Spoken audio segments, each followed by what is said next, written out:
ياقوتة هي آخر عمل ليلى طوبال، جات بعد سلوان وحورية. وياقوتة هي حكاية ألف امرأة وامرأة، هي تسلط الضوء على كل أشكال العنف اللي تتعرض له المرأة التونسية والعربية وحتى المرأة الأجنبية. يعني هالياقوتة هذيا اللي تقعد ياقوتة مهما صار لها هو لب الموضوع متاع العمل هذا.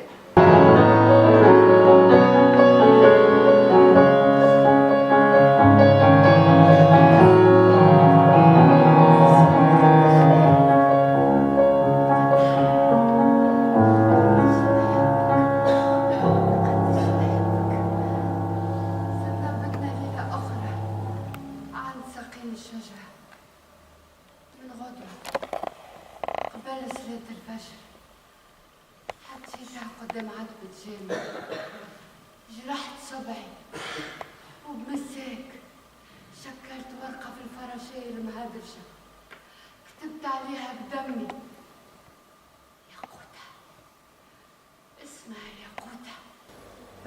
بعد يلزم باش نشوف على خاطر هو العمل كان مبرمج عنا باش يعمل العرض الأول في كارتاج وكان باش يتقدم نهار 13 أوت في الحمامات.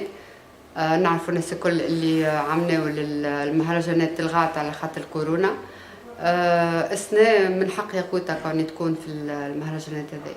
اليوم باش نتقابلوا بعد 24 سنة، تعديوا أطول من الدهر، بدلت زينت حضرت روحي، بدني تخرج بالفرحة ودموع على مطريف.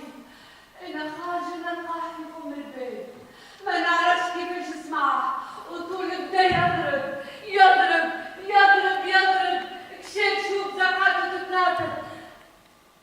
طفلة عندك طفلة؟ كيفاش؟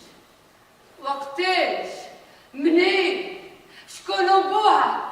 معناتها أنا طرطور ب7 قرون، مش قلت لي عاقرة ما ترناش، تكلم كيفاش جبتها. نمشيو لبلجيكا باش نقدموا عرض في لياج نهار 12 مارس في مسرح في لا سيتي ميغوار، ومن بعد باش نرجعوا باش تكون فما جولة في نامور وبروسيل.